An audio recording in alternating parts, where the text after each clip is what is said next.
तो हेलो दोस्तों, आज हम एक्सप्लेन करने वाले हैं 11-11 सीरीज को, जो कि इसका कॉन्सेप्ट बहुत ही नया है। ये सीरीज एक टाइम ट्रेवल और मर्डर से रिलेटेड है। इसको देखने में आपको बहुत ही मजा आएगा, तो प्लीज वीडियो को पूरा लास्ट तक देखिएगा। तो चलिए शुरू करते हैं। तो इस सीरीज की शुरुआत एक मेले से होती है, जहाँ पर नाच गाना, राइड्स, खिलौने, बहुत कुछ होता है और उसमें एक ग्रुप होता है जो नाच गाना कर रहा होता है। उसी में से एक इंसान होता है जो साइड में बैठकर शराब पी रहा होता है। तभी उसका एक बेटा आता है, उससे कुछ पैसे मांगता है कोई गेम खेलने के लिए। तो उसके पापा उसे 10 रुपए दे देते हैं और वो 10 रुपए लेकर एक गेम खेलने चला जाता है, जहाँ पर उसे गोल चक्की को किसी प्राइज में डालना था, जिसके बाद उसे वो प्राइज मिल जाता। तो वो बहुत टाइम से गोरिल्ला मार्क्स लेने के लिए ट्राई कर रहा था, लेकिन उसे वह नहीं मिल पाता। फिर एक पीछे से छोटी बच्ची आती है वही गेम खेलने के लिए, और वह वो रिंग उस गोरिल्ला मार्क्स में डाल देती है और वो मार्क्स लेकर उसे दे रही होती है, पर वह उसे नहीं लेता और वहाँ से चला जाता है। वो लड़का अपना गुस्सा शांत करने के लिए एक कॉटन कैंडी लेता है। तभी वो लड़की फिर उसके पीछे आ जाती है और मजाक में ही उसका कॉटन कैंडी लेने लगती है। वो लड़का गुस्से में होता है और वह उसे ढकेल देता है, जिससे वह नीचे गिर जाती है। तभी हम देखते हैं कि एक आदमी आता है और उस बच्ची को एक नया कॉटन कैंडी लेकर देता है और फिर वह उसे लेकर जाने लगता है। उस आदमी के बॉडी में कुछ खुजली भी हो रहा था और ये सारा चीज वो बच्चा बैठकर देख रहा होता है। और ये सारा इंसिडेंट होता है रात के 7 बजे 25 अक्टूबर 2001 में। वहाँ से सीन शिफ्ट होता है और हम देखते हैं कि एक मछुआरा नाव चला रहा होता है, लेकिन कुछ देर बाद उसका नाव फंस जाता है, जिसको वह निकालने की बहुत कोशिश करता है। वह हाथ डालकर हटाने की कोशिश करता है तो देखता है उसके हाथ में एक गोरिल्ला मार्क्स आता है और कुछ और ऊपर लाता है तो उसे पता चलता है कि यह गोरिल्ला मार्क्स किसी बच्ची के फेस पर लगा हुआ था। फिर वह उस बच्ची का मार्क्स हटाता है और देखता है तो वह वही बच्ची होती है जो उस रात कॉटन कैंडी के लिए उसके साथ चली गई होती है। फिर हमको दिखाया जाता है 2016 24 अक्टूबर रात के 9 बजे, यानी कि 15 साल बाद, जहां पर एक न्यूज एंकर एक न्यूज कवर कर रही होती है कि नया कानून आ चुका है कि जो भी 15 साल से अनसॉल्व केस है उन सभी को बंद किया जाएगा। लेकिन इसके लिए प्रोटेस्ट आ रहा है और अभी हम देहरादून में खड़े हैं और धीरे धीरे प्रोटेस्ट बढ़ते ही जा रहा है। इसमें मेन फेस बनकर आ रही है संजना तिवारी। इनकी बेटी 15 साल पहले खो गई थी और उसकी मौत हो गई थी। यह एक गुमनाम केस है, उसकी मौत का कुछ भी पता नहीं चला था और पुलिस ने अभी तक इस केस को सॉल्व नहीं किया था। इस न्यूज को देखते हुए हम समीर भाटिया को देखते हैं, जो कि एक जनरल ऑफ पुलिस है। 15 साल पहले ये केस इन्हीं के देखरेख में चल रहा था। फिर हम इसी प्रोटेस्ट में युग आर्या को देखते हैं, जो कि एक पुलिस इंस्पेक्टर था, लेकिन वो इस प्रोटेस्ट में था क्योंकि उसे लगता था कि ये पुलिस की नाकामयाबी है जो 15 साल से एक केस सॉल्व नहीं कर पाई। हमको फिर से 15 नवंबर 2001 का सीन दिखाया जाता है, जहाँ पर हम देखते हैं कि रात में वो बच्चा अपने घर में टीवी देख रहा होता है,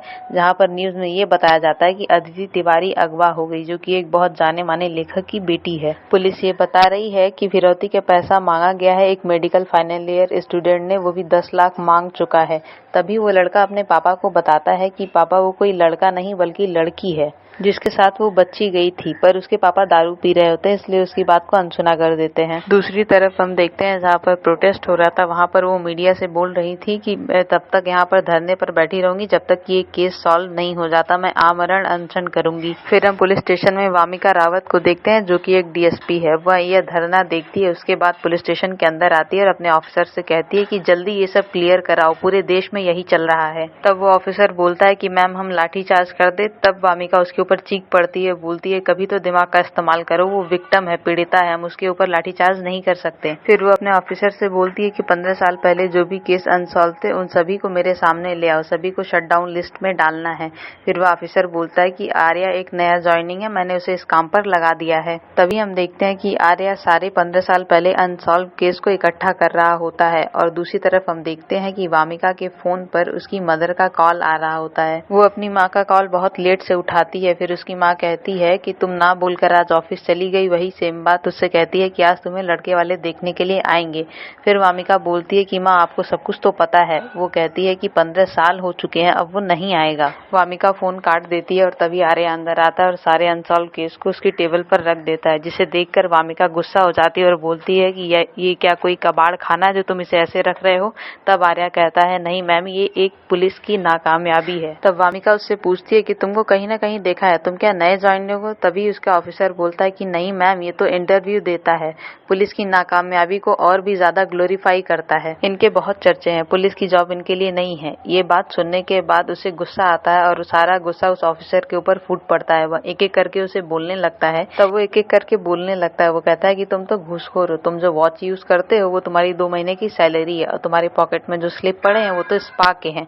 इतने सारे पैसे तुम्हारे पास आते कहाँ से हैं? तुम्हारे घूसखोरी के किस्से पूरे ऑफिस में फैले हुए हैं। तब वामिका उस पर चीख पड़ती है और कहती है कि तुम्हारी हिम्मत कैसे हुई मेरे सामने ऐसे बात करने की। वो कहती है कि तुम तो पुलिस हो ही नहीं सकते, तुम तो प्रोटेस्टर के साथ खड़े रहते हो। इन सारे अनसॉल्व केसेस में तुम्हारी भी नाकामयाबी है। तुम तो बोल रहे थे ना कि तुम न्यू ज्वाइनी हो, लोगों को परख लेते हो, तो इन सारे केसेस में से एक केस सॉल्व करके दिखाओ, क्योंकि आपको तो लगता है हम झक मार रहे हैं। ये सब सुनने के बाद आर्या वहाँ से चला जाता है और फिर से हमें वही 2001 का सीन दिखाया जाता है और हम सेम पुलिस स्टेशन देखते हैं जहाँ पर वो बच्चा आया था पुलिस वालों को ये बोलने के लिए कि उस बच्ची को किसी लड़के ने नहीं बल्कि एक लड़की ने किडनैप किया है। पर कोई भी पुलिस अफसर उसकी बात सुनने के लिए तैयार नहीं था, सारे उसे भगा रहे थे। वह यह सारी बातें एक पर्ची में भी लिख कर लाया था।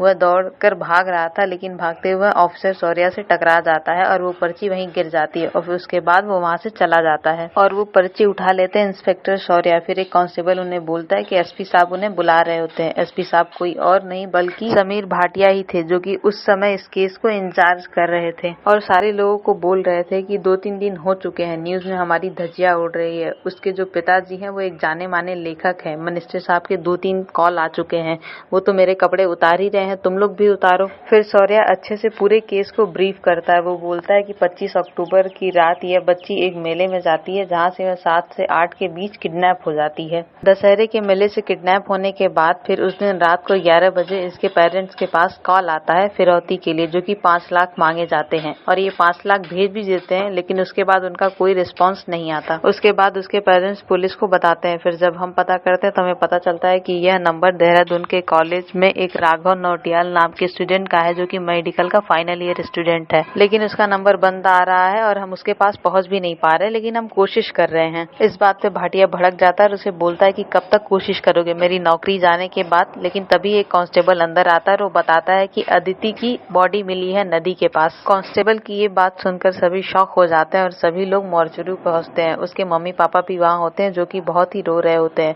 वो सभी शौर्या को ब्लेम कर रहे होते हैं कि आप लोग कर क्या रहे थे, मेरी बेटी मारी गई और राघव नौटियाल अभी तक पकड़ा नहीं गया। शौर्या के पास कोई जवाब नहीं था। वह चुपचाप सब कुछ खड़ा हुआ सुनता है और इमोशनल हो जाता है। फिर वह वापस अपने ऑफिस में आता है और फाइल उठाकर पटक देता है। उसका दिमाग नहीं काम कर रहा था। तब वह नोटिस करता है कि उसके कंप्यूटर में कुछ स्टिकी नोट चिपके होते हैं, जिसमें लिखा हुआ था 3 नवंबर पंचुअली टेक्सटाइल मिल, और उसके बगल में एक वॉकी टॉकी रखा होता है।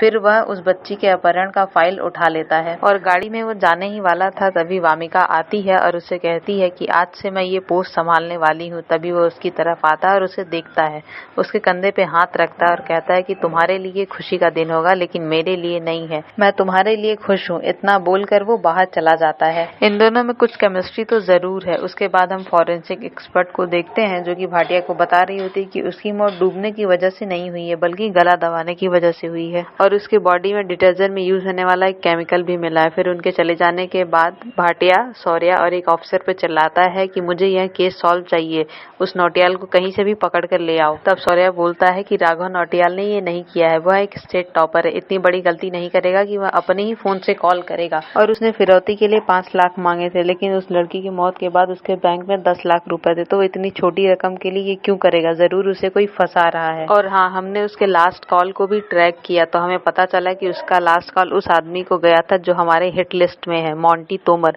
और वह एक ड्रग डीलर भी है। हमको इस ड्रग वाले एंगल को भी इन्वेस्टिगेट करना चाहिए। तब भाटिया उस पर चिल्लाता है कि यह कोई किडनैपिंग का केस नहीं रहा, अभी एक मर्डर का केस हो गया और हमें इसे जल्द से जल्द सॉल्व करना होगा। सारे लोग जिस तरफ काम कर रहे हैं तुम भी उसी तरफ काम करो, राघव नौटियाल को ढूंढो, ये ड्रग वाला एंगल मत लाओ। उसके बाद वह उसकी बहुत ज्यादा इंसल्ट करता है। जब वो बाहर जाने लगता है तो दूसरा अफसर आता है और उससे बोलता है कि तुम हमारे साथ काम करो और सर की सुन लिया करो। तब शौर्या उस पर चीख पड़ता है और कहता है कि तुम सर की चाटते होगे, मैं नहीं, मैं इस केस को अकेले ही सॉल्व करूंगा। ये बोलकर वह ऑफिस से निकलता है और गाड़ी में बैठ जाता है। फिर उसे उस बच्चा का वही पर्ची मिलता है जिसमें लिखा हुआ होता है कि उस बच्ची को किसी लड़के ने नहीं बल्कि एक लड़की ने किडनैप किया है। फिर हम शौर्या को देखते हैं, जो कि अपना भेष बदलकर उसी ड्रग डीलर के पास जाता है और बातों ही बातों में राघव नौटियाल के बारे में पूछने लगता है फिर उन ड्रग डीलर को उस पे शक हो जाता है और वो लोग गन निकाल लेते हैं। उसके बाद उन दोनों के बीच बहुत फाइट होता है और शौर्य उन्हें बहुत मारता है और आखिर में वो तोमर को पकड़ता है। वह उसका हाथ मरोड़ता है और उससे सब कुछ पूछता है और कहता है कि बताओ तुम नौटियाल को कैसे जानते हो। उसके बाद तोमर उसे सब कुछ बताता है। वो कहता है कि नौटियाल से वह एक ही बार मिला है। वो और उसकी गर्लफ्रेंड ये सब कुछ करा करते थे। वो कॉलेज में ड्रग्स बेचा करते थे। फिर शौर्य पूछता है कि लास्ट टाइम तुम लोग कब मिले थे जब उसने पैसा देकर तुमसे ड्रग्स लिया था। तोमर फिर वही टेक्सटाइल मिल के बारे में बताता है जिसका स्टिकी नोट हमने शौर्य के कंप्यूटर पे देखा था। सीन 2016 में जाता है जहाँ पर हम देखते हैं कि आर्या अदिति के केस को बहुत ही ध्यान से इन्वेस्टिगेट कर रहा होता है क्योंकि वामिका ने उसे बहुत इंसल्ट किया होता है। वह ये बात ईगो पे ले लेता है। आर्या सब कुछ सर्च कर रहा होता है। दूसरी तरफ हम देखते हैं शौर्य को जो कि टेक्सटाइल मिल में पहुंच चुका होता है और आर्या को इधर सब कुछ पता लग रहा होता है कि कैसे उसकी मौत हुई, ये डिटर्जेंट केमिकल का क्या बात था, सब कुछ। फिर पुलिस स्टेशन की लाइट चली गई थी और तूफान चल रहा होता है और बाहर ताला लगा होता है। फिर दूसरी जगह हम 2001 के सीन में देखते हैं कि शौर्य टेक्सटाइल मिल के बाहर खड़ा होता है।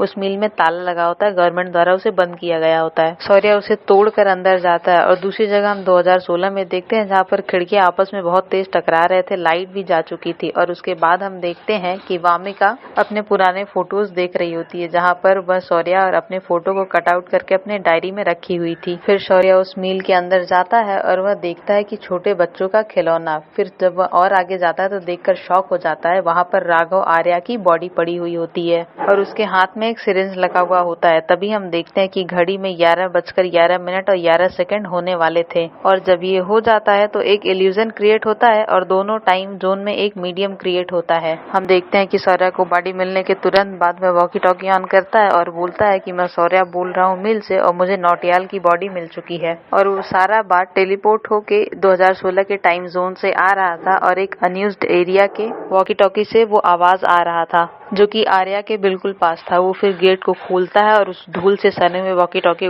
को उठाता है जिसमें सिग्नल आ रहा था।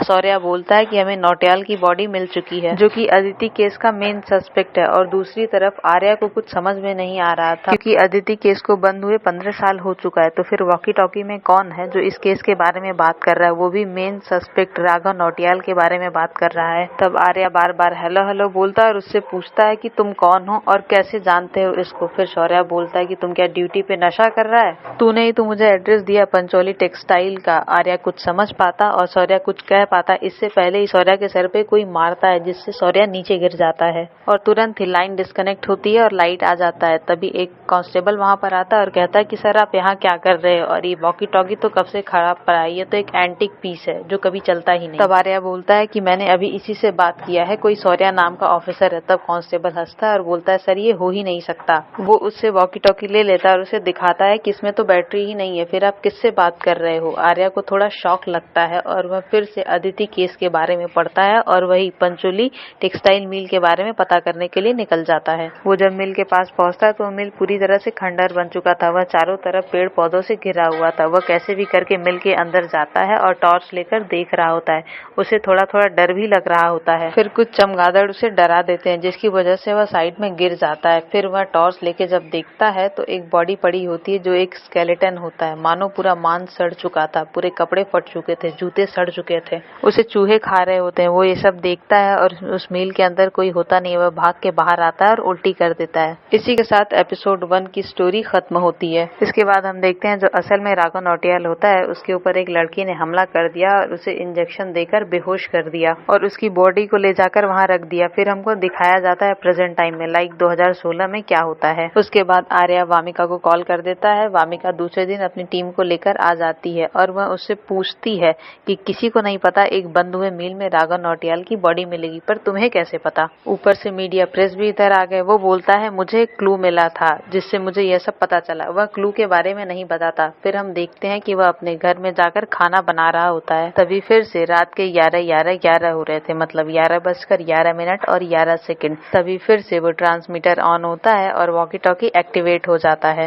तभी हम शौर्या सर को देखते हैं जो कि पूरा घायल पड़े हुए थे, उनके पेट से खून निकल रहा था। आर्या उसके बारे में पूछता है कि शौर्या सर कौन है और अदिति केस का मर्डरर कौन है। तब शौर्या बताता है कि ये मेरा आखिरी ट्रांसमिट है, नेक्स्ट ट्रांसमिट तुम्हें 1990 वाले से करना पड़ेगा और अब मैं नहीं रहूंगा तो तुम मुझे याद दिलाना। मतलब शौर्या समझ चुका था कि ये ट्रांसमिट कैसे न कैसे तो होता है, मतलब कि अगर वो इस टाइम ड्यूरेशन में मर जाता है तो इससे पिछले टाइम ड्यूरेशन वाला शौर्या जरूर कनेक्ट कर पाएगा और ये केस 1990 से जुड़ा भी हुआ है। और शौर्या के वॉकी टॉकी के बंद होते लास्ट मिनट पर वो बोल देता है कि इस केस में उसका गर्लफ्रेंड भी जुड़ा हुआ है, उस पर इन्वेस्टिगेट करो। आर्या फिर पुलिस स्टेशन आता है और पता करता है कि शौर्या कौन है। वो पुराने सारे फाइलें निकाल रहा था तो उसे पता चलता है कि शौर्या वही है जो इस केस के ऊपर इन्वेस्टिगेट कर रहा था।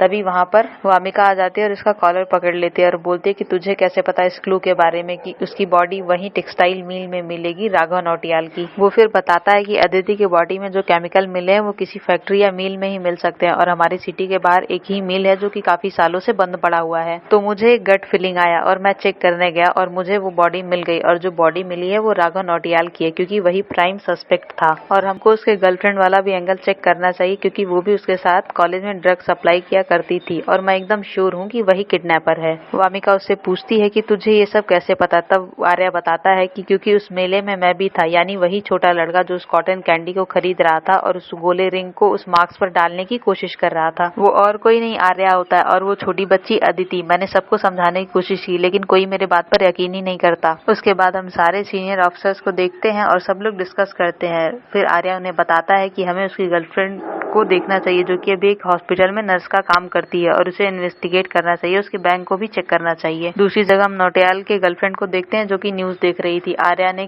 सब कुछ मीडिया के सामने बोल दिया था कि हमारे पास स्ट्रॉन्ग एविडेंस है, हम उसके पास पहुंच रहे हैं। उसके बाद फिर क्या था, उसकी गर्लफ्रेंड को उठा लिया गया और पुलिस स्टेशन लाया गया। उससे पूछताछ करना शुरू किया गया क्योंकि पुलिस वालों के पास एक ही दिन था, वो 15 साल का सभी केस बंद करने के लिए। और इससे पहले उन्हें उसका कन्फेशन चाहिए था। पहले तो वो मना करती है लेकिन जब उसके सारे सबूत दिखाए जाते हैं और उसके चश्मे पर उसका ब्लड लगा हुआ था तब वह आखिर में मान जाती है कि हाँ उसी ने ये सब कुछ किया हुआ है और वो भी ड्रग्स के लिए। उसे ड्रग्स चाहिए था इसलिए उसने उस बच्ची को किडनैप किया और फिरौती के पैसे मांगे और ये सारे पैसे राघव नौटियाल के अकाउंट में आए थे। जब राघव ने उसको पैसे निकाल कर दे दिए तो उसका लालच और बढ़ गया और उसने राघव से कहा कि हम और डिमांड करते हैं, जिस पे राघव नहीं माना तो उसने राघव को भी मार दिया और उस बच्ची को उठाकर नदी में फेंक दिया। मतलब ड्रग का नशा क्या क्या करा सकता है। दूसरी जगह हम देखते हैं कि गवर्नमेंट ने ये लॉ भी वापस ले लिया था क्रिमिनल एक्टिविटी के लिए।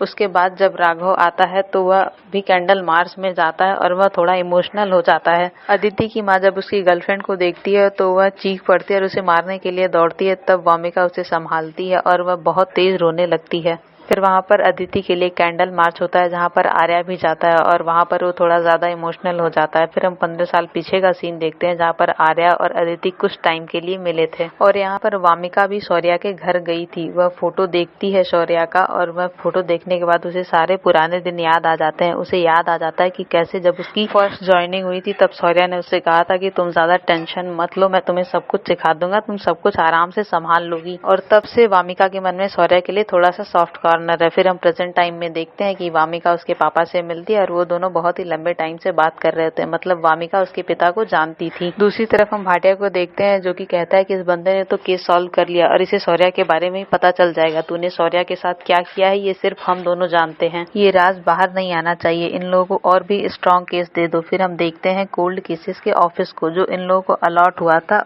इन सारे केसेस को सॉल्व करने के लिए। फिर वहाँ पर एक ऑफिसर आता है और उनसे कहता है कि तुम लोग को टाई एंड डाई केस के बारे में पता है, ये एक अनसॉल्व केस है जो कि अभी तक सॉल्व नहीं हुआ है, तुम लोग को ये केस सॉल्व करना है, ये बहुत ही स्ट्रॉन्ग केस है। और वो फिर केस के बारे में बताता है कि 20 से 25 साल की लड़कियां जो लाल कलर का ड्रेस पहन के निकलती हैं, वो वहाँ पर एक किलर आता है और उन्हें मार देता है उनका गला दबाकर। फिर वह उनका मेकअप बिगाड़ता है और उन्हें बांधकर वहीं छोड़ देता है। अभी तक उसने बहुत सारे मर्डर किए हैं, हमको अभी तक कोई भी क्लू नहीं मिला, न गले पर निशान न हाथ पर कोई निशान। अब तुम लोगों को यही केस सॉल्व करना है बस, क्योंकि 3 साल तक ये किलर एक्टिव रहा, फिर उसने ये सब करना बंद कर दिया, मतलब किलर अभी भी बाहर घूम रहा है। फिर हमको दिखाया जाता है कि रात को बंजोरिया के जंगल में जहाँ पर शौर्य घूम रहा होता है, ये 1990 के 9 अगस्त वाला सीन होता है जहाँ पर शौर्य एग्जिस्ट करता है। और फिर से हम आर्या को देखते हैं जो अपने कमरे में बैठा होता है और 11-11 बजते हैं और फिर से वॉकी टॉकी एक्टिवेट हो जाता है। ये लोग जंगल में लाश को ढूंढ रहे थे, टाई एंड डाई वाले। तभी आर्या फोन उठाकर बोल देता है कि आप शौर्य सर हो ना। तब शौर्य थोड़ा घबरा कर बोलता है आप कौन हो। तब बोलता है कि मैं एसआई आर्या हूँ। तब शौर्य उसे सैल्यूट देता है। तब आर्या बता देता है कि आपको लाश पुल के नीचे मिलेगा और ये भी बता देता है कि आपको लास्ट केस नवंबर 9 को मिलेगा, वो आपको मिलेगा हरवाला रेलवे स्टेशन के नीचे। तभी 1 मिनट का ट्रांसमीटर कट जाता है क्योंकि आर्या को पता था कि एक और ट्रांसमिट हो रहा है 1990 में और वो चाहता था कि उन सारे विक्टिम को शौर्य बचा ले टाई एंड डाई वाले केसेस में, क्योंकि वह यहाँ पर बैठकर सब कुछ बता रहा होता है कि कहाँ पर क्या होगा। तो अगर पास्ट बदलेगा तो प्रेजेंट और फ्यूचर अपने आप बदल जाएगा।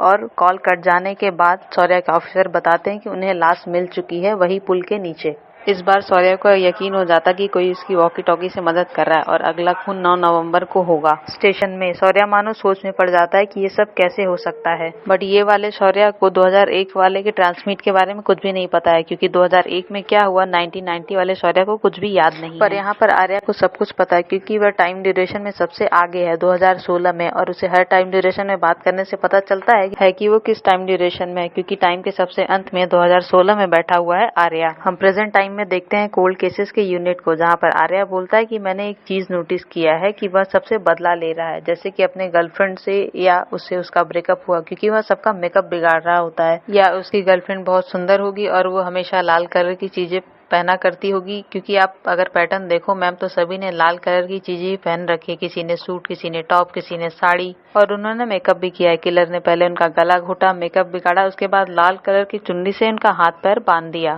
फिर हम 1990 में एक लड़की को देखते हैं जो कि बहुत ही सुंदर होती है और वह डांस प्रैक्टिस कर रही होती है। प्रैक्टिस के बाद वह अपना घर जा रही होती है और उसने भी लाल कलर का ही कपड़ा पहना हुआ होता है और मेकअप की होती है। रास्ता बहुत ही सुनसान था, मानो उसका कोई पीछा कर रहा हो, पर यह लड़की उसे पकड़ लेती है। ये और कोई नहीं शौर्य होता है। शौर्य इस लड़की से प्यार करता है। शौर्य उसे बोलता है कि तुमको ये नहीं करना था, तुमको डिफेंड करना था। कोई एक किलर घूम रहा है जो लड़कियों को पकड़ लेता है, उसके हाथ पैर बांध देता है, उसका मेकअप बिगाड़ कर उसे मार डालता है। फिर वह लड़की बोलती है कि मुझे कोई चिंता नहीं है, तुम हो ना, तुम मुझे बचा लोगे। फिर शौर्य को याद आता है कि आज 9 नवंबर है और आज हारवाला रेलवे स्टेशन के पीछे एक मर्डर होने वाला है। शौर्य अपनी बाइक लेकर तुरंत स्टेशन पहुंचता है और हम उस लड़की को भी देखते हैं जिसका पीछा किलर कर रहा होता है। और दूसरी जगह रात हो चुका था, लेकिन आर्या उस कोल्ड केसेस की जगह से गया नहीं था, वो सारे विक्टिम का नाम देख रहा था। फिर हम देखते हैं कि एन वक्त पर शौर्य वहां पहुंच जाता है और वो लड़की लेटी हुई थी लेकिन मरी नहीं हुई थी। लेकिन हम इस तरफ देखते हैं कि आर्या के हाथ में जो फोटो होती है वो उसी मरी लड़की की होती है, लेकिन आर्या के हाथ में जो फोटो था वो फोटो मानो सर्वाइव हो जाती है, वो लड़की मरी नहीं रहती है, उठकर बैठ जाती है। और जो बोर्ड पर फोटो लगा हुआ था उसमें ये लिखा आ जाता है कि वह मरी नहीं है बल्कि वह सर्वाइव कर गई है, मतलब शौर्य उसे बचा लेता है। तब आर्या इस चीज को नोटिस करता है कि हम पास्ट में कुछ चीज चेंज करते हैं तो उसका इफेक्ट फ्यूचर में भी पड़ता है। फिर हम उस किलर को देखते हैं जो कि एक डिब्बे में लाल साड़ियां थी और कुछ कटे हुए खिलौने के सर थे और एक डिब्बा जिसमें काला रंग भरा होता है और वह उस कटे हुए सर पर लगा रहा होता है। फिर आर्या वामिका को कॉल करता है, उसे बताता है कि वह मरी नहीं है जो कि आखिरी वाली विक्टिम थी। फिर वामिका उससे कहती है कि मुझे पता है और मैं आज उसी से बात कर रही हूँ, वह बाद में डिप्रेशन में और कैंसर की वजह से मर गई थी, तुम मुझे ये सब क्यों बता रही है, सब तो फाइल में लिखा हुआ है। फिर हमें वो सीन दिखाया जाता है जहाँ पर शौर्य उस लड़की को बचा रहा होता है, लेकिन पीछे से शौर्य पर कोई हमला कर देता है तो शौर्य उसे पकड़ने के लिए उसके पीछे दौड़ता है और भागते भागते उसे पकड़ लेता है और उसे बहुत मारता है। फिर पास के पुलिस स्टेशन में ले जाता है और उसे वहीं पर अरेस्ट करा देता है। थाने के जो बड़े अधिकारी होते हैं वो उसे जेल में डाल देते हैं और शौर्य को कहते हैं कि तुम अपना नाम नंबर लिखा के जाओ, तुमने ये केस सॉल्व कर दिया। उसके बाद शौर्य वहां से बाहर निकलता है और फिर रात के 11-11 बजते हैं और वो दोनों कनेक्ट करते हैं। शौर्य उसे फिर बहुत सारा शुक्रिया बोलता है कि हमने उस किलर को पकड़ लिया है। तब आर्या उसे बताता है कि तुमने जिसे पकड़ा है वो किलर नहीं है, क्योंकि केस आज भी अनसॉल्व है, तुमने किसी गलत को पकड़ लिया है और वो बेकसूर है और उसकी मौत भी पुलिस कस्टडी में हो जाती है, तो तुम जल्दी जाओ और उसे बचाओ। जब शौर्य पुलिस स्टेशन पहुंचता है तब देखता है कि पुलिस वाले उसे बहुत मार रहे होते हैं और वह कहता है कि वह किलर नहीं है, उसने कुछ नहीं किया है, लेकिन 3rd डिग्री देने के कारण उसकी मौत हो जाती है। तब शौर्य आता है और वह उन्हें बताता है कि ये किलर नहीं है। तब उसके पुलिस ऑफिसर उसे चिल्लाते हैं और गाली देते हैं कि तूने हमें गलत केस में फंसा दिया, अब तेरा कोर्ट मार्शल होगा। फिर शौर्य अपना बैच वगैरह दे के वहाँ से चला आता है और पुलिस हेडक्वार्टर में जाके आर्या को ढूंढने की बहुत कोशिश करता है और एक सीनियर पुलिस ऑफिसर को वह पीट भी देता है। फिर सारे पुलिस ऑफिसर उसके पीछे पड़ जाते हैं। वह आर्या को ढूंढ रहा होता है, लेकिन उसे मिलेगा भी कैसे? आर्या तो 2016 में बैठा हुआ होता है। उसने जब उस लड़के को पकड़ा था तब मसूरी बस स्टैंड से एक बस निकली थी। हो सकता है किलर उसके अंदर ही हो। तब वह मसूरी बस स्टैंड डिपो जाता है और उसके वहाँ पर पूछताछ करता है। और दूसरी तरफ 2016 में वामिका ने उसी बस डिपो का पता लगा लिया था। अब वो कहती है कि विक्टिम के सारे परिवार से जब पता चलता है कि जिसका भी मर्डर हुआ है उन्होंने मसूरी बस स्टैंड से बस लिया था, मतलब कि वह बस स्टैंड एक जगह हो सकती है जहाँ से हमें कुछ अच्छा क्लू मिल सकता है। फिर हम देखते हैं उनकी पूरी टीम वही बस डिपो जाती है और वहाँ पे पता करती है कि उनके पुराने ड्राइवर जो 1990 में बस चलाया करते थे वो कहाँ पे है, और वहाँ से उनको पूरी लिस्ट यानी कि नाम मिल जाता है। फिर जब इधर शौर्य पूछताछ कर रहा होता है ड्राइवर से, तभी पुलिस लोग आकर उसे पकड़ लेते हैं और जेल में बंद कर देते हैं। और दूसरी तरफ जब ये लोग बस ड्राइवर के घर जाते हैं तो यहाँ पर देखते हैं कि एक लाश पड़ी हुई है जो कि एक लड़की की होती है और उसका भी हाथ बंधा होता है लाल चुनरी से। ये वही लड़की है जो कि 1990 में हमें दिखी थी। मतलब किलर को पता चल चुका है कि पुलिस इस केस के लिए एक्टिव हो चुकी है, इसलिए उसने इसे मार दिया। तभी हम देखते हैं कि जब कोल्ड केसेस की टीम उधर इन्वेस्टिगेशन कर रही होती है तभी दूसरी पुलिस की टीम वहां आ जाती है और वो बोलते हैं कि ये केस हमारे अंदर आता है। तब वामिका अपनी टीम को पीछे हटने के लिए बोलती है और कुछ एविडेंस लेकर वहां से चली जाती है। दूसरी तरफ हम देखते हैं कि फिर से 11:11 बजने वाला होता है और सिर्फ 1 मिनट बात करने का टाइम होता है, लेकिन शौर्य इस बार जेल के अंदर होता है और उसका वॉकी टॉकी टेबल पर रखा हुआ होता है, लेकिन इस बार पुलिस स्टेशन खाली होता है। रात का टाइम था और आर्या तभी बोलता है कि ये किलर एक और मर्डर करने वाला है और वो नाम लेता है शौर्य के गर्लफ्रेंड का। तभी शौर्य छटपटा कर बोलता है कि मैं जेल के अंदर हूँ, उसे बचाना पड़ेगा, पर मैं उसे बचा नहीं सकता। दूसरी जगह किलर उसके पीछे पड़ जाता है। शौर्य खुद को बहुत गिल्टी फील कर रहा था। आज उसे मूवी देखने जाना था लेकिन वह नहीं जा पाया काम का भूलकर, क्योंकि शहर में बहुत सारे मर्डर हो रहे थे। दूसरी तरफ हम देखते हैं कि शौर्य एक्टिंग करता है मरने की। तभी पुलिस वाले लॉकअप खोल के उसे देखने के लिए आ जाते हैं, लेकिन शौर्य पुलिस वालों को धक्का देकर वहां से भाग निकलता है। वह अपनी बाइक लेकर जल्दी से जल्दी अपने गर्लफ्रेंड के पास पहुंचना चाहता है उसे बचाने के लिए। आर्या इधर टाई एंड डाई वाले केस में फोटो देख रहा था कि शायद वह उसे बचा लेगा और उसका फ्यूचर बदल जाएगा, लेकिन बहुत देर हो चुकी थी। किलर उसके पास पहुंच गया था शौर्य के पहुंचने से पहले और उसने उसे मार दिया था। शौर्य फूट फूट कर रोता और अंदर से टूट जाता है। शौर्य बहुत फूट फूट कर रोता और बोलता है कि अगर आज उसके साथ होता तो ऐसा ना हुआ होता। वो काम का बोलकर चला गया और यहाँ पर उसकी गर्लफ्रेंड का मर्डर हो गया। वह उससे बहुत प्यार करता था। तभी वहाँ पर पुलिस आ जाती है और शौर्य को वहाँ से भागना पड़ता है। पुलिस कहती है कि बॉडी अभी गर्म है, मतलब किलर अभी आसपास है। तभी हम उस लड़की को देखते हैं जो 2016 में बस डिपो में थी और उसे किलर ने मार दिया था। वो इधर उधर भागती रहती है, मतलब उस मर्डर के साथ कुछ तो कनेक्शन होगा इसका। फिर हमको प्रेजेंट टाइम दिखाया जाता है जहाँ पे उस बॉडी का पोस्टमार्टम किया जा रहा था। वामिका खून देखकर उल्टी कर देती है और वह बाहर आकर सीढ़ियों पर बैठ जाती है और तभी वह अपने पास में सोचती है कि जब वह पहली बार खून देखकर ऐसे ही बाहर बैठी थी तब उस समय शौर्य ने ही उसे संभाला था। तभी हम प्रेजेंट टाइम में देखते हैं कि उसे डॉक्टर बता रही होती है कि जो टाई एंड डाई वाले केसेस है उसके मर्डर का पैटर्न और इसके मर्डर का पैटर्न अलग है। ये गला दबाने की वजह से नहीं मरी है,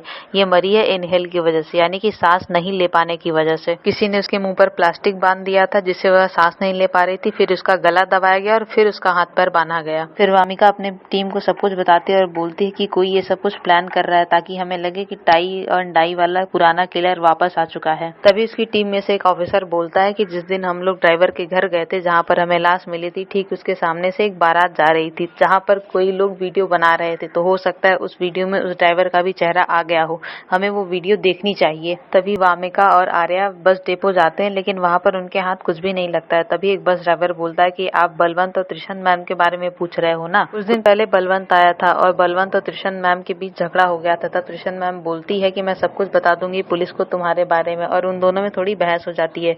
ये सब बताने के बाद वो ड्राइवर आर्या से थोड़ा पैसे मांगता है तो आर्या कहता है कि तू पुलिस वाले से पैसा मांगेगा, ये बोलकर उसे वहाँ से भगा देता है। दूसरी जगह हम देखते हैं वामिका बस ड्राइवर के दूसरे घर का पता लगा लेती है और वहाँ उसे पता चलता है कि वह अपने बेटे के साथ किसी हॉस्पिटल में भर्ती है। दूसरी जगह ऑफिसर को बस ड्राइवर का फोटो भी मिल जाता है तो उन लोग का 100% शक बस ड्राइवर के ऊपर ही जाता है। इधर आर्या उसके बारे में पता कर रहा होता है। वहाँ उसे पता चलता है कि वह बस डिपो का काम पहले ही छोड़ चुका होता है। उसके बाद वह गराज में काम करने गया। आर्या उस गराज में भी जाकर पता करता है कि क्या ब्रह्मदत्त इधर ही काम करता है। तब वह आदमी बोलता है कि काम करता है नहीं जी, काम करता था, वह बहुत ही कामचोर है, और धीरे धीरे उसके बारे में बताने लगता है। इन लोग को यकीन हो चुका था कि ब्रह्मदत्त ही किलर है, पर आर्या को लगता है कि ब्रह्मदत्त किलर नहीं है। फिर हम देखते हैं कि वामिका हॉस्पिटल पहुंचती है और दूसरी जगह आर्या बाइक चला रहा होता है। वह अपने ऑफिसर को फोन करके बताता है कि ब्रह्मदत्त किलर नहीं है। ब्रह्मदत्त का एज अभी 80 का होगा, अगर 15 साल रिवर्स भी करे तो भी वह बहुत मिडिल एज का होगा, और जो खून कर रहा था वो यंग था। और मैंने पता किया है वह कोई दूसरा आदमी है जो ये डिस्क्रिप्शन दे रहा है, उस हिसाब से ब्रह्मदत्त किलर नहीं है। और गाड़ी चलाते चलाते आर्या का एक छोटा सा एक्सीडेंट होता है और वह नीचे गिर जाता है। तभी 11:11 बज रहे होते हैं और 1990 में हम देख रहे हैं कि शौर्य एक घर में बैठा होता है और वह रो रहा होता है क्योंकि उसकी गर्लफ्रेंड मारी जा चुकी थी। फिर से दोनों वॉकी टॉकी कनेक्ट होते हैं लेकिन वह फोन नहीं उठाता। तभी आर्या बोलता है कि आपको उस बस ड्राइवर के बारे में तो पता होगा जो आपको बस डिपो में मिला था, उसके साथ कोई न कोई कनेक्शन जरूर होगा। पर आर्या बहुत ही घायल था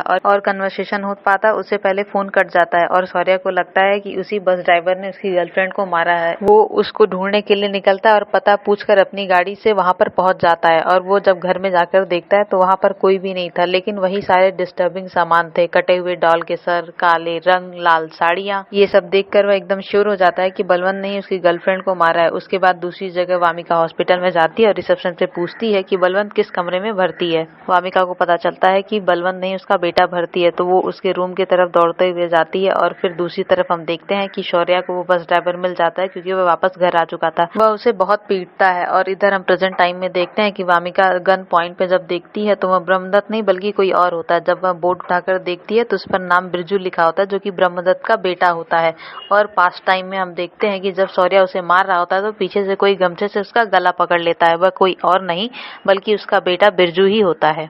तभी प्रेजेंट टाइम लाइन में भी बिरजू को होश आ जाता है और वह वामिका को पकड़ लेता है और उसे मारने की कोशिश करता है। वामिका फाइट बैक करती है और खुद को वहां से बचा लेती है। तभी वहां पर आर्या और कुछ पुलिस ऑफिसर आ जाते हैं और बिरजू को पकड़ लेते हैं। तभी वामिका बोलती है कि मुझे पता है कि यही किलर है, बिरजू नहीं, पर यह समझ में नहीं आ रहा है कि ये सब हो कैसे रहा है। तब आर्या बोलता है कि मैं बताता हूँ। जब यह बहुत छोटा था तो बहुत डिस्टर्ब रहा करता था। माँ किसी और जगह काम करती थी और पापा बस डिपो में। यह हमेशा अकेले ही रहा करता था। ये छोटे में ही थोड़ा साइको टाइप का था। जब ये छोटा था तो इसका बाप इसकी माँ को मारा करता था और ये चुपके सब कुछ देखता रहता था और डॉल का सर निकाल लिया करता था, पर गुस्से से वह कुछ कर नहीं पाता था। तभी उसकी माँ ने डिसाइड किया कि वह यहाँ से छोड़कर सब कुछ चली जाएगी। वह लाल कलर की साड़ी पहन के अच्छे से सज धज कर निकल ही रही होती है कि बिरजू से उसका झगड़ा हो जाता है। बिरजू उसे नहीं जाने देता। उसकी माँ वही लाल चुन्नी से उसे बांधकर उसे छोड़कर चली जाती है और कभी वापस नहीं आती। ब्रह्मदत्त भी उसे ढूंढने की कोशिश नहीं करता। उसका बेटा घर पर अकेला न रह जाए इसलिए जब भी वह बस चलाता तो उसे साथ लेकर जाता।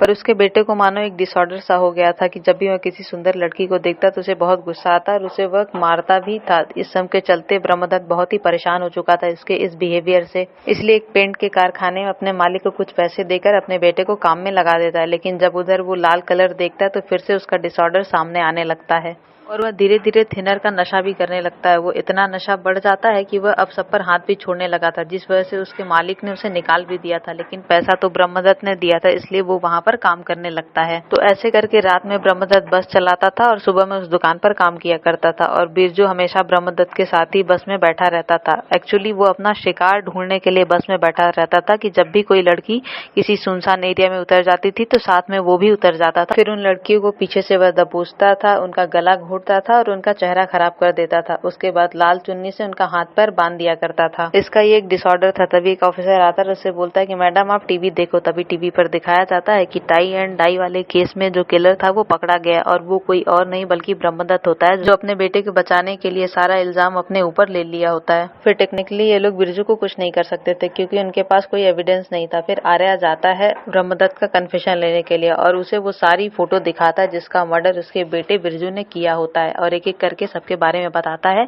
कि ये एक कॉलेज की लड़की थी जो अपना काम करके अपना घर चला रही होती है। उसके माँ बाप नहीं थे, वह अपने 2 बहनों को पाल रही थी। एक की तो शादी होने वाली थी जिसको तेरे बेटे ने मार दिया, तू देख किसे बचा रहा है, अभी भी टाइम है, सच बोल दे। आर्या ब्रह्मदत्त को तोड़ने की बहुत कोशिश करता है। तब ब्रह्मदत्त बोलता है कि मेरी बेटी की क्या गलती थी, उसे देखो आज कितने समय से वह हॉस्पिटल में पड़ा हुआ है, चल फिर भी नहीं सकता। आज से 26 साल पहले एक पुलिस ऑफिसर आया था एक कातिल को ढूंढने और वो मेरे बेटे का पीछा करता गया और उसे उसने पकड़ लिया। लिया। हमें फिर से फ्लैशबैक दिखाया जाता है जहाँ पर शौर्य ब्रह्मदत्त को मार रहा होता है और बिरजू शौर्य का गला पकड़ लेता है। फिर शौर्य बिरजू को बहुत मारता है और वो लोग ऐसे करते करते एक कंस्ट्रक्शन साइट पर पहुंच जाते हैं। शौर्य बिरजू को बहुत मारता है और बिरजू के मुंह से खून निकल रहा होता है। तभी ब्रह्मदत्त आता है और शौर्य के ऊपर पीछे से वार करता है। तब शौर्य कहता है कि तू किसे बचा रहा है, 9 लड़कियों का खून किया है इसने, हैवान है ये। मगर ब्रह्मदत्त बोलता है कि मेरे बेटे के खिलाफ कोई सबूत नहीं है, तुम ऐसे कुछ भी कैसे बोल सकते हो, मेरे बेटे को कैसे मार सकते हो। शौर्य बोलता है तूने सही बोला, ये खूनी सिलसिला यहीं रुकना चाहिए। फिर वो अपना गन निकालता है और बिरजू को पॉइंट आउट करता है और ब्रह्मदत्त को वो झटके से दूर फेंक देता है। लेकिन तभी बिरजू छत से नीचे और लटक जाता है जिसका हाथ शौर्य पकड़ लेता है। शौर्य बोलता है कि तू कन्फेस कर रहे, लेकिन बिरजू मुस्कुरा रहा होता है मानो उसको कोई पछतावा ही नहीं है इतने सारे खून करने का। तब शौर्य को गुस्सा आता है और वह उसका हाथ छोड़ देता है और वो सीधा जाकर नीचे गिरता है और बिरजू के बॉडी का निचला हिस्सा पूरा पैरालाइज हो जाता है। लेकिन शौर्य को पता चल चुका था कि बिरजू नहीं मरा था। फिर वह हॉस्पिटल जाता है और ब्रह्मदत्त उससे बहुत माफी मांगता है। तो शौर्य कहता है कि मैं पुलिस स्टेशन जा रहा हूँ सब कुछ कन्फेस करने के लिए, तुम भी मेरे साथ चलो। ब्रह्मदत्त बहुत हाथ पैर जोड़ता है और कहता है कि मैं कुछ नहीं कहूंगा, मैं सिर्फ इतना कहूंगा कि मेरा बेटा छत से गिर गया और पैरालाइज हो गया। उसके बाद शौर्य भी वहाँ से चला जाता है। आर्या पूछता है कि कौन था वो पुलिस ऑफिसर। ब्रह्मदत्त बताता है कि वो शौर्य था। फिर आर्या पूछता है कि दिलबाग को क्यों मारा। पहले तो वो नहीं बता रहा था लेकिन फिर उसे बताना पड़ा। फिर से हम फ्लैशबैक में जाते हैं। जिस दिन शौर्य पूछताछ करने आया था उस दिन उसे वहाँ से पुलिस पकड़कर ले जाती है। तब दिलबाग बोलती है कि मैंने देखा था कि उस दिन उस एरिया से तुम्हारा बेटा बस में उठा था। तब ब्रह्मदत्त चीख पड़ता है, बोलता है कि बिरजू पहले से ही बस में था, वो कहीं से उठा नहीं था। और वो इतना ही बोलकर चुप हो जाता है। आर्या उससे फिर से पूछता है, वो नहीं बताता। तब आर्या उसे पीटने लगता है। तभी दूसरे पुलिस ऑफिसर आके उसे छुड़ा लेते हैं। आर्या को लगता है कि दिलबाग को कुछ न कुछ जरूर पता होगा। तब वामिका और आर्या जाते हैं दिलबाग के पुराने घर में और उस घर में उन्हें कोई नहीं मिलता, लेकिन मिलता है तो एक हेयर पिन जो कि शौर्य की गर्लफ्रेंड की होती है। फिर हमको उस दिन का सीन दिखाया जाता है कि उस दिन में क्या हुआ था। जब बिरजू उसकी गर्लफ्रेंड पर हमला कर देता है तो वह अपने आप को बचाने के लिए इसी पिन से उसके गले पर वार कर देती है, जिससे उसका गले में थोड़ा सा कट लग जाता है। लेकिन उसके बावजूद भी वह उसकी गर्लफ्रेंड को प्लास्टिक में उसका मुंह डालकर उसे मार देता है। ये सब कुछ होते हुए दिलबाग देख रही होती है। जब वह उसकी गर्लफ्रेंड को मार रहा होता है तभी उसके पापा वहाँ से आ जाते हैं, लेकिन तब तक वो मर चुकी होती है। तब ब्रह्मदत्त अपने बेटे के पीछे चला जाता है और दिलबाग चली जाती है वो सबूत लेने के लिए, और वही सबूत से वह ब्रह्मदत्त को पैसे के लिए ब्लैकमेल कर रही थी। इसीलिए ब्रह्मदत्त ने दिलबाग को भी मार दिया। और यही बात प्रेस कॉन्फ्रेंस में वामिका बताती है, क्योंकि लास्ट विक्टिम ने ही उसके ऊपर हमला किया था इसी पिन से, और इस पिन पर उसके खून लगे हुए हैं, तो उसका बेटा कातिल है। और ये केस भी यहीं पर सॉल्व हो जाता है। फिर आर्या और वामिका बाहर निकलते हैं और एक दूसरे से बात करते हैं। तब वामिका आर्या से उसकी फैमिली के बारे में पूछती है। तब फिर हमें एक फ्लैशबैक दिखाया जाता है 1999 का। हम मसूरी में संजीव विलेज को देखते हैं, जहाँ पर एक छोटा लड़का अपने बड़े भाई को बुला रहा होता है, लेकिन उसका बड़ा भाई उसे कहीं नहीं मिलता। फिर वह देखता है कि उसके भाई ने खुदकुशी कर लिया होता है। फिर हम प्रेजेंट डे में आर्या को देखते हैं, जो कि पुलिस ऑफिसर शौर्य के बारे में पूछने लगते हैं उनके ही बैचमेट से। क्योंकि उनके ये बैचमेट रह चुके हैं तो वो कहते हैं कि वो एक अनऑनेस्ट पुलिस ऑफिसर था, बहुत सारा पैसा बरामद हुआ और उसका कोर्ट मार्शल हो गया। इसके आगे मुझे पता नहीं, लेकिन तुम क्यों पूछ रहे हो इसके बारे में। तो आर्या कोई जवाब नहीं देता और वो वहाँ से चला जाता है। लेकिन सीनियर ऑफिसर को उसके ऊपर शक हो जाता है कि ये क्या जानता है शौर्य के बारे में। फिर से हमें एक फ्लैशबैक दिखाया जाता है, जहाँ पर एक पुलिस रूम होता है और वहाँ पे बोला जाता है कि एक ट्रक को पकड़ा गया है जो कि सुल्तानिया का था, और बबलू बारूद ने पकड़ा है जो कि धर्मवीर डबराल के लिए काम करता है। सुल्तानिया और धर्मवीर के बीच बहुत ही बड़ा दुश्मनी है। जब भी सुल्तान के चंदन के ट्रक पकड़े जाते हैं तो बदला लेने के लिए धर्मवीर के कुछ आदमियों को मरवा देता है एक शूटर के थ्रू। डबराल बहुत गुस्से में है। उस शूटर को पकड़वाने के लिए वो अपने पॉलिटिकल कनेक्शन का यूज कर रहा है कि कौन शूटर था, इसको हमें जल्द से जल्द पकड़ना पड़ेगा। तभी शौर्य पुराने फाइल्स खोलता है और वो ढूंढ निकालता है एक शूटर को, लेकिन वो अब काम नहीं करता। पर शौर्य उसे जानता है। वह शमशेरा होता है जो कि शूट करने के बाद कोई भी सबूत नहीं छोड़ता। वह पहले सुल्तानिया के लिए काम किया करता था, पर उसकी बेटी होने के बाद उसने ये सारा काम छोड़ दिया। जब वह शौर्य को देखता है तो बोलता है कि मुझे पता है कि तुम मेरे पास किस लिए आए हो, पर मेरे पास कुछ भी सबूत नहीं है, मैंने कुछ भी नहीं किया है। तब उसकी बेटी भी बोलती है कि शौर्य अंकल, मेरे पापा ने कुछ भी नहीं किया है, वो पहले स्मगलिंग का काम करते थे पर उन्होंने कभी मर्डर नहीं किया है। तब शौर्य पूछता है कि तुम्हें इस बारे में किसने बताया। तब उसकी बेटी बोलती है कि छोटा सा शहर है, स्कूल में सभी इसके बारे में बात करते हैं। हैं। फिर वो बोलती है मैंने पराठे बनाए हैं, आप खा के जाना। फिर वो तीनों एक साथ बैठकर पराठे खा रहे होते हैं, लेकिन तभी उनकी कोई फोटो खींच लेता है। ये कोई और नहीं, सुल्तानिया का आदमी होता है।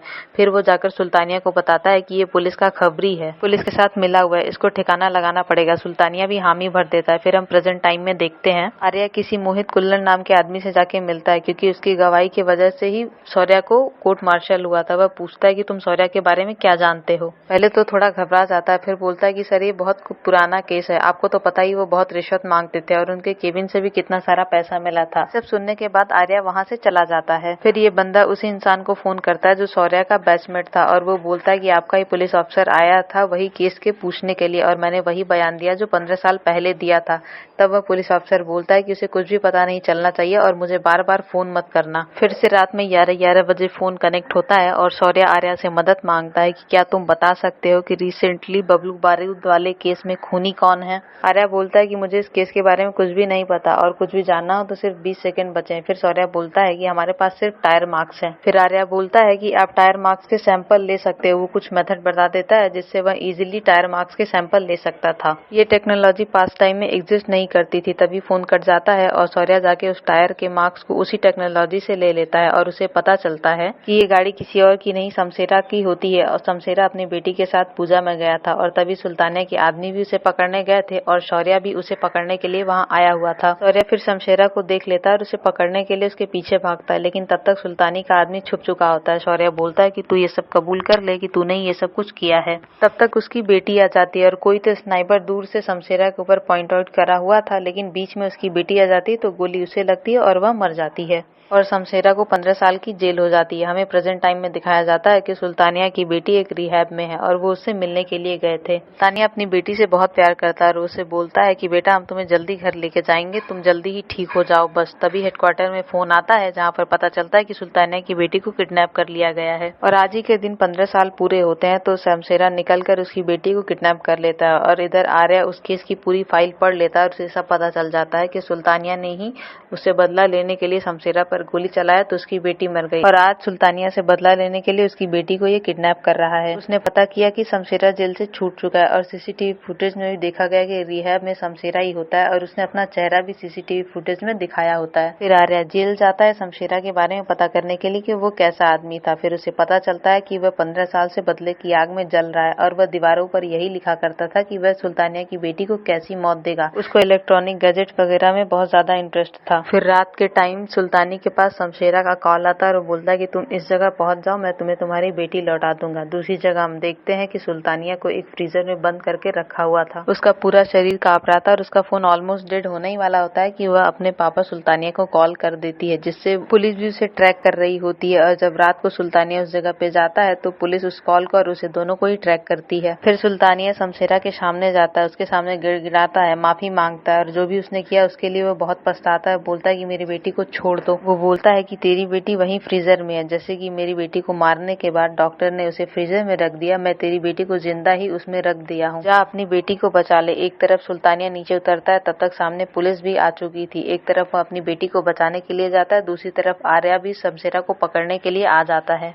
तब शमशेरा बोलता है कि बहुत देर हो चुकी है, अब कुछ नहीं हो सकता, मैं तो 15 साल से एक जिंदा लाश पड़ा हूँ, आज मुझे मुक्ति मिल जाएगी। दूसरी तरफ वामिका जाती है गाड़ी की एसी को बंद करने के लिए। तभी आर्या को याद आता है कि शमशेरा इलेक्ट्रॉनिक से बहुत खेलता है, मतलब उसने कुछ न कुछ तो जुगाड़ लगाया ही होगा। तभी वह दौड़कर नीचे जाता है वामिका को रोकने के लिए और बोलता है कि ट्रक से कोई भी छेड़छाड़ नहीं करने के लिए, पर तब तक वामिका ने स्विच ऑफ कर दिया था और वहीं पर ब्लास्ट हो जाता है। ब्लास्ट की वजह से आर्या बहुत दूर जाकर गिरता है, और जब वह थोड़े होश में आता है तो देखता है कि वामिका नहीं रही और बहुत सारे पुलिस ऑफिसर भी मारे गए हैं। वो भी शॉक में था। फिर कुछ दिन बीतते हैं और 11 बजने पर फिर से वो दोनों वॉकी टॉकी कनेक्ट होते हैं, और आर्या शौर्या सर से कहता है कि वामिका को बचा लो। तभी शौर्या को पता चलता है कि 2016 में वामिका मर जाएगी, तो उसे बचाना होगा। तभी शौर्या वामिका को कॉल करता है और वामिका फोन उठाकर बोलती है कि हाँ सर बताइए। तभी वो दोनों कॉल वॉकी टॉकी की मदद से आर्या भी सुन रहा होता है। तो दोस्तों इसी के साथ 11 का पूरा सीरीज यहीं पर खत्म हो जाता है। तो टाइम जोन की वजह से इस कहानी को आप लोग को समझने में कई जगह प्रॉब्लम हुई होगी, पर मैंने अपनी पूरी बेस्ट कोशिश की कि आप लोगों को बहुत सिंपली तरीके से समझा सकूं। इसको समझने के लिए 3 टाइम जोन को आपको समझना पड़ेगा, 1990, 2001 और 2016। इस टाइम जोन के अंदर बहुत सारे अलग अलग केसेस होते हैं और लास्ट के टाइम जोन पे जो बैठा होता है यानी इंस्पेक्टर आर्या, इन दोनों को मदद चाहिए होती है एक दूसरे की, तभी ये वॉकी टॉकी 11-11 के समय पे कनेक्ट होते हैं और ये दोनों एक दूसरे से बात करते हैं, यानी एक टाइम का लूप होल खुल जाता है।